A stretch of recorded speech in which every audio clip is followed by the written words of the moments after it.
behalf of Mr. President, the first of the memo, of the two memos, is the approval that Council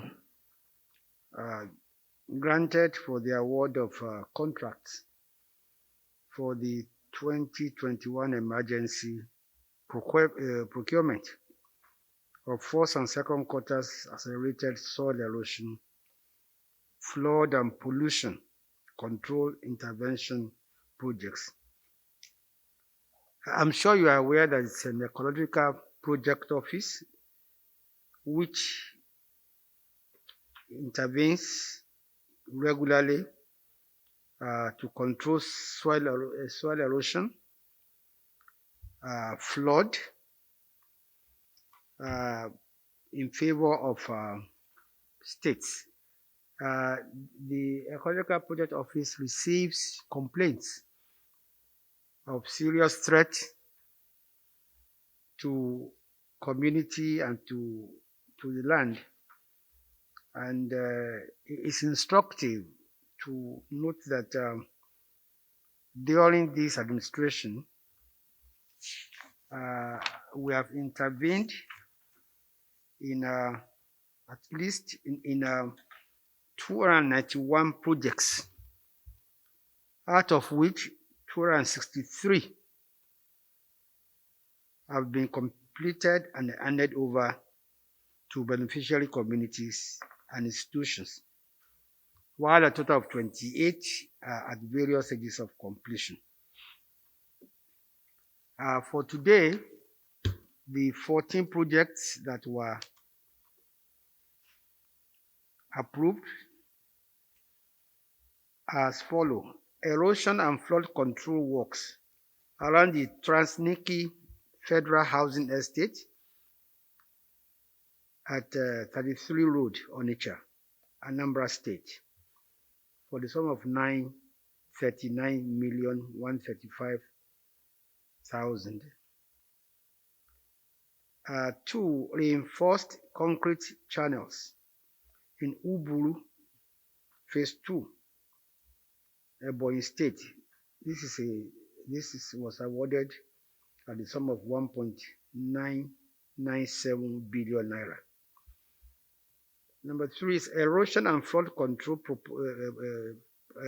project for Ado Ekiti, Ekiti South, West, and Ilejemeje and Oya local government area of Ekiti State for 1,015 million. The first one, that's the one for the erosion and flood control works around the Transniki Federal Housing Estate in Onitsha. Has 6 months completion period. The one in Ebonyi State has 18 months completion period, while the erosion and flood control proposed for Ado Ekiti and Ekiti Southwest has a completion period of 14 months. Then there's also included the flood and erosion control / road improvement works at Adeboyeseidowu in Ogumasho for 978 million naira with a completion period of 18 months. There's flood and road control works along Ugodu Wadu Road, Anocha Northwest in Delta State, with a completion period of 6 months for the sum of 938 million. There's also the gully erosion control at Okonkwa community in Ovia Northeast, Edo State, for a sum of 878 million with a completion period of 18 months. Then there's Lassa Town flood and erosion control works, Asikra, Uba local government in Borno State, for 844 million naira with a completion period of 12 months. Then we have the flood control at Dike in Alagano, Bade local government in Yobe State, for a sum of 1,097 million with a completion period of 18 months. And we have flood control through the construction of Palankawa Dam and its appurtenant structures for irrigation at Gamasa Ajingi local government in Kano State for 632 million with a completion period of 8 months. We have construction of drainages, culverts, environment and land reclamation in Uno Raba constituency, Sokoto State, and that is going for the sum of 552 million with a completion period of 12 months. Then there's the Gusotan Gully erosion works in Zamfara State has been awarded for 879 million in 16 months completion period. Then there's the erosion flood control and road improvement works at Otukpo in Benue State. The contract sum is 931 million and the completion period is 6 months. There's also the erosion control and road improvement works from Wassa to Gude Central FCT in phase 2 of the FCT Abuja for a sum of 2,279 million naira and 32,000, and it has a completion period of 14 months. And then there is supply. Finally, there is supply and installation of 118-meter 250 kg flameless and odorless diesel-powered incinerator to National Hospital in Abuja for the sum of 159 million with a delivery period of 6 months. Now, you note that these projects are divided across the 6 geographical zones. We have 2 in the southeast, 2 in the southwest, 2 in the south-south, northeast has 2, northwest has 3, north center and FCT has 3. The only thing I want to add here is that most of these projects, when completed, they are handed over to the beneficiary communities. It could be states, it could be local government. But the intervention of the Ecological Project Office is massive and it's huge. And if we can complete 261 in 6 years, what that shows is that an average of about 40 or more every year. The other memo, which is of equal importance, which was presented, on behalf of Mr. President, is the memo seeking approval for the award of contract for the provision of various agricultural input and equipment for the National Youth Farmer Scheme. As you are aware, we have the National Youth Farmer Scheme under the National Agricultural Land Development Authority. And here 4 contracts were awarded, total sum of 1,393 million naira. And with various completion periods. The first is Moonlink.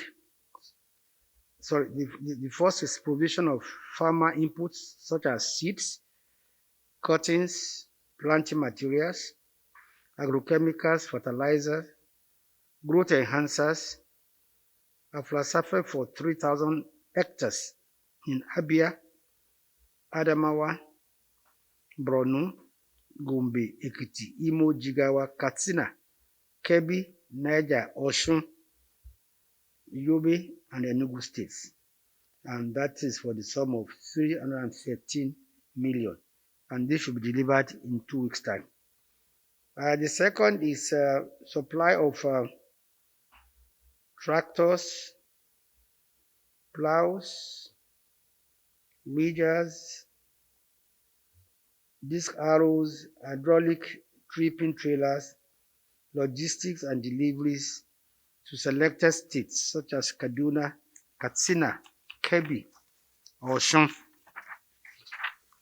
and Jigawa states. While the third is purchase of land preparation equipment. And this involves 11 massive Ferguson tractors, 11 3-disc plows, 11 4-disc riggers, 11 20-disc arrows, and 11 number hydraulic tipping trailer for Kaduna, Katsina, Kebbi, Osun, Jigawa, and Gombe states. While logistics and deliveries to selected states such as Abia, Ogun, Ekiti, Katsina, and Ebonyi states would go another 2,500,000. And the last contract under this